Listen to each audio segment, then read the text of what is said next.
ओम नमो भगवते वासुदेवाय। श्रीमद् भागवत प्रथम स्कंध अध्याय 13। इसमें हम विदुर जी के उपदेश से धृतराष्ट्र और गांधारी का वन में जाने की घटना के बारे में जानेंगे। कल हमने अध्याय 12 में राजा परीक्षित से जन्म संबंधी घटनाओं का ज्ञान लिया था। तो अब 13वां अध्याय शुरू होता है। सूत जी कहते हैं, विदुर जी तीर्थ यात्रा में महर्षि मैत्रेय से आत्मा का ज्ञान प्राप्त करके हस्तिनापुर लौट आए। उन्हें जो कुछ जानने की इच्छा थी वह पूर्ण हो गई थी। विदुर जी ने मैत्रेय ऋषि से जितने प्रश्न किए थे उनका उत्तर सुनने के पहले ही श्री कृष्ण में अनन्य भक्ति हो जाने के कारण वे उत्तर सुनने से उपराम हो गए। शौनक जी, सूत जी बता रहे हैं शौनक जी को, आगे बताते हैं, हे शौनक जी, अपने चाचा विदुर जी को आया देख।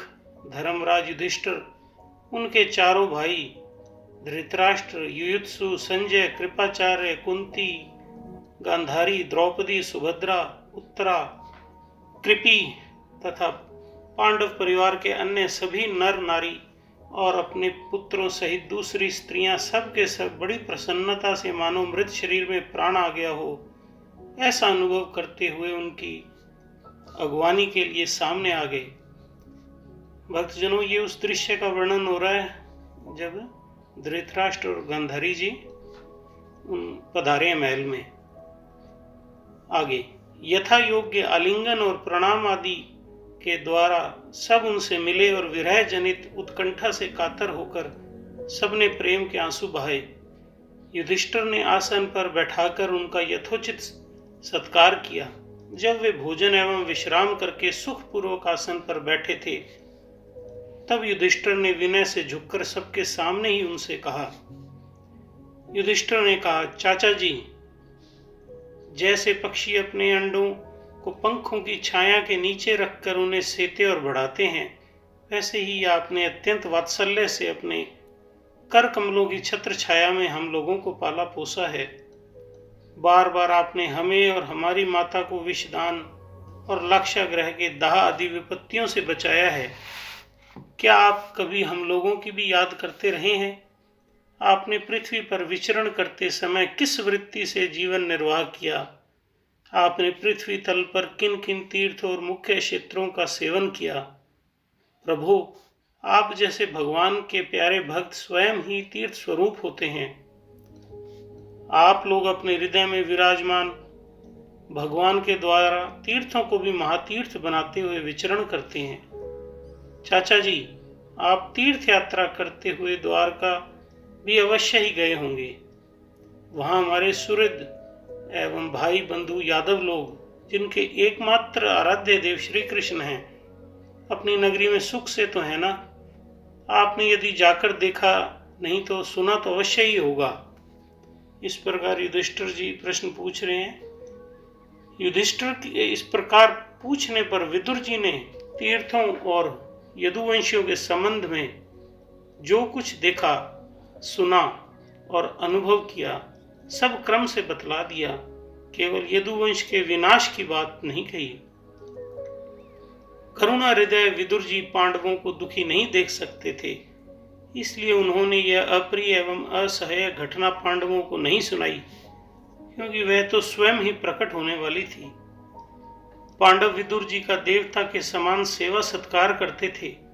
वे कुछ दिनों तक अपने बड़े भाई धृतराष्ट्र की कल्याण कामना से सब लोगों को प्रसन्न करते हुए सुखपूर्वक हस्तिनापुर में ही रहे। विदुर जी तो साक्षात धर्मराज थे। मांडव्य ऋषि के शाप से ये 100 वर्षों के लिए शूद्र बन गए थे।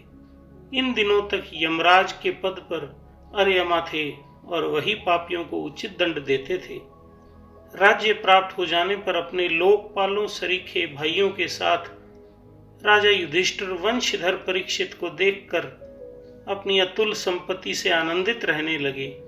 इस प्रकार पांडव गृहस्थ के काम धंधों में रम गए और उन्हीं के पीछे एक प्रकार से यह बात भूल गए कि अनजान में ही हमारा जीवन मृत्यु की ओर जा रहा है। अब देखते देखते उनके सामने वह समय आ पहुंचा जिसे कोई टाल नहीं सकता था। परंतु विदुर जी ने काल की गति जानकर अपने बड़े भाई धृतराष्ट्र से कहा, महाराज देखिए, अब बड़ा भयंकर समय आ गया है, झटपट यहाँ से निकल चलिए। हम सब लोगों के सिर पर वह सर्वसमर्थ काल मंडराने लगा है, जिसके टालने का कहीं भी कोई उपाय नहीं है। काल के वशीभूत होकर जीव का अपने प्रियतम प्राणों से भी बात ही बात में वियोग हो जाता है। ये विदुर जी समझा रहे हैं धृतराष्ट्र जी को कि हमारे काल का वक्त नजदीक है। फिर धन जन आदि दूसरी वस्तुओं की तो बात ही क्या है। आपके चाचा, ताऊ, भाई, सगे संबंधी और पुत्र सभी मारे गए। आपकी उम्र भी ढल चुकी, शरीर बुढ़ापे का शिकार हो गया है। आप पराए घर में पड़े हुए हैं। ओह, इस प्राणी को जीवित रहने की कितनी प्रबल इच्छा होती है। इसी के कारण तो आप भीम का दिया हुआ टुकड़ा खाकर कुत्ते का सा जीवन बिता रहे हैं, जिनको आपने आग में जलाकर मारने की चेष्टा की, विष देकर मार डालना चाहा।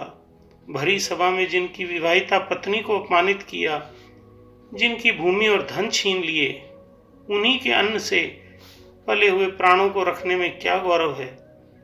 आपके अज्ञान की हद हो गई है। अब भी आप जीना चाहते हैं। ये विदुर जी समझा रहे हैं धृतराष्ट्र जी को। परंतु आपके चाहने से क्या होगा।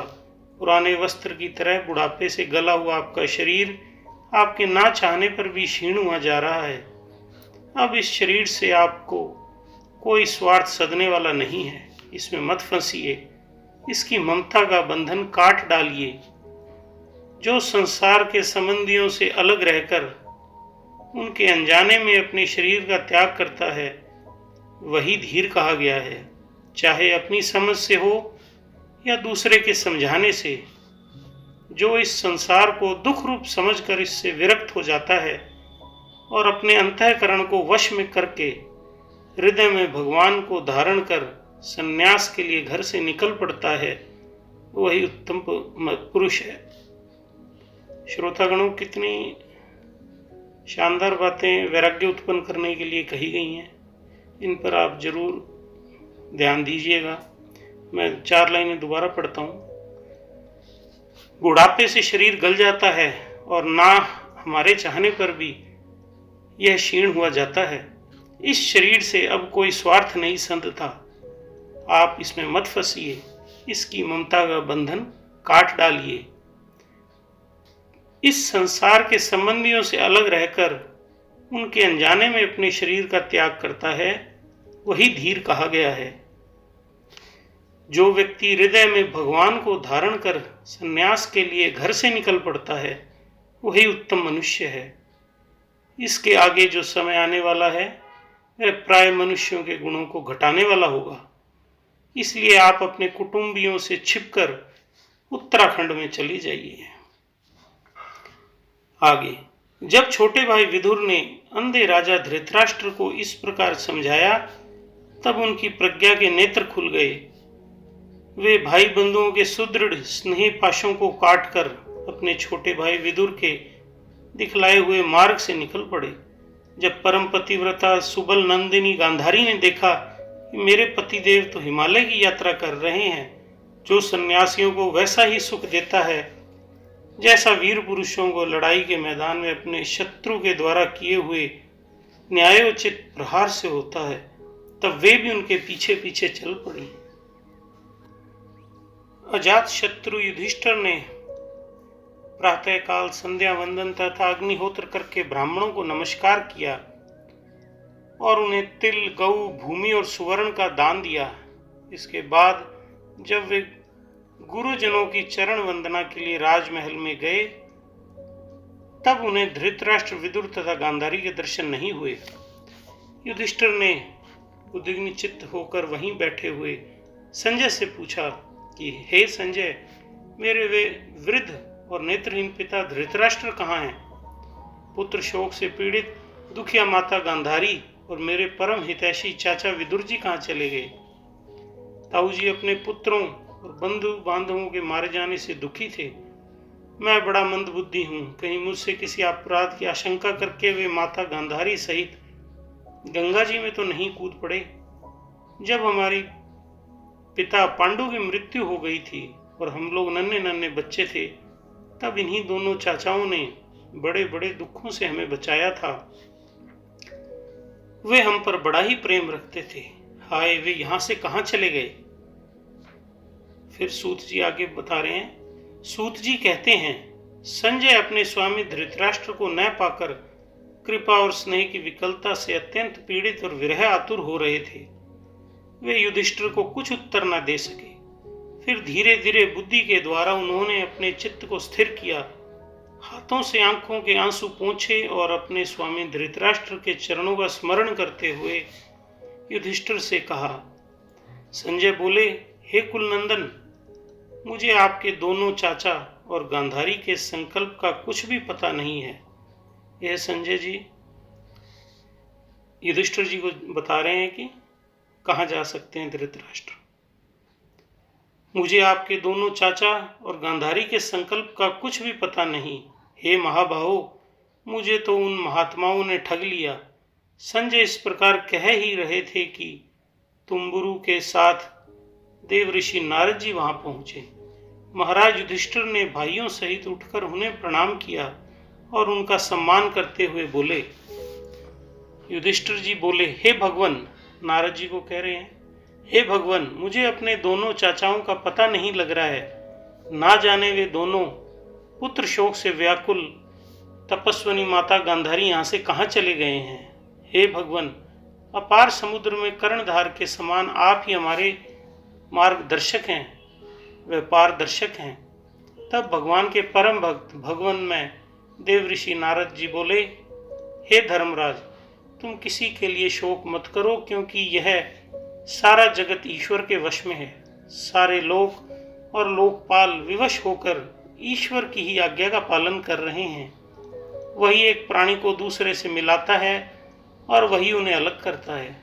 जैसे बैल बड़ी रस्सी में बंधे और छोटी रस्सी से नथे रहकर अपने स्वामी का भार ढोते हैं, उसी प्रकार मनुष्य भी वर्ण, आश्रम आदि अनेक प्रकार के नामों से वेद रूप रस्सी में बंधकर ईश्वर की ही आज्ञा का अनुसरण करते हैं।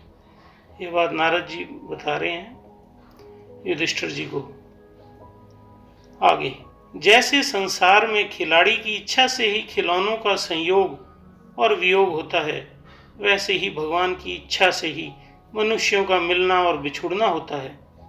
तुम लोगों को जीव रूप से नित्य मानो या देह रूप से अनित्य, अथवा जड़ रूप से अनित्य और चेतन रूप से नित्य, अथवा शुद्ध ब्रह्म रूप में नित्य अनित्य कुछ भी ना मानो।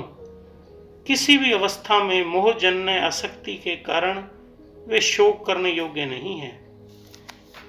इसलिए हे धर्मराज, वे दीन दुखी चाचा और चाची असहाय अवस्था में मेरे बिना कैसे रहेंगे, इस अज्ञान को अपने मन से निकाल दो। यह 5 भौतिक शरीर काल, कर्म और गुणों के वश में है। अजगर के मुंह में पड़े हुए पुरुष के समान यह पराधीन शरीर दूसरों की रक्षा ही क्या कर सकता है। हाथ वालों के बिना हाथ वाले, 4 पैर वाले पशुओं के बिना पैर वाले, और उनमें भी बड़े जीवों के छोटे जीव आहार हैं। इस प्रकार एक जीव दूसरे जीव के जीवन का कारण हो रहा है। इन समस्त रूपों में जीवों के बाहर और भीतर वही एक स्वयं प्रकाश भगवान, जो संपूर्ण आत्माओं के आत्मा है, माया के द्वारा अनेकों प्रकार से प्रकट हो रहे हैं। बेहद ज्ञान की बातें बता रहे हैं नारद जी भक्तजनों, आप ध्यान देकर सुनिए। इन समस्त रूपों में जीवों के बाहर और भीतर वही एक स्वयं प्रकाश भगवान, जो संपूर्ण आत्माओं के आत्मा है, माया के द्वारा अनेकों प्रकार से प्रकट हो रहे हैं। तुम केवल उन्हीं को देखो। हे युधिष्ठिर, समस्त प्राणियों को जीवन दान देने वाले वे ही भगवान इस समय इस पृथ्वी तल पर देवद्रोहियों का नाश करने के लिए काल रूप से अवतीर्ण हुए हैं। अब वे देवताओं का कार्य पूरा कर चुके हैं। थोड़ा सा काम और शेष है, उसी के लिए वे रुके हुए हैं। जब तक वे प्रभु यहाँ हैं, तब तक तुम लोग भी उनकी प्रतीक्षा करते रहो। हे धर्मराज, हिमालय के दक्षिण भाग में जहाँ सप्तऋषियों की प्रसन्नता के लिए गंगा जी ने अलग अलग 7 धाराओं के रूप में अपने को 7 भागों में विभक्त कर लिया है, जिसे सप्त स्रोत कहते हैं, वहीं ऋषियों के आश्रम पर धृतराष्ट्र अपनी पत्नी गांधारी और विदुर के साथ गए हैं। वहां वे त्रिकाल स्नान और विधि पूर्वक अग्निहोत्र करते हैं। अब उनके चित्त में किसी प्रकार की कामना नहीं है, वे केवल जल पीकर शांत चित्त से निवास करते हैं। आसन जीतकर प्राणों को वश में करके उन्होंने अपनी 6 इंद्रियों को विषयों से लौटा लिया है। भगवान की धारणा से उनके तमोगुण, रजोगुण और सत्वगुण के मल नष्ट हो चुके हैं। उन्होंने अहंकार को बुद्धि के साथ जोड़कर और उसी क्षेत्रज्ञ आत्मा में लीन करके उसे भी महाआकाश में घटाकाश के समान सर्वाधिष्ठान ब्रह्म में एक कर दिया है।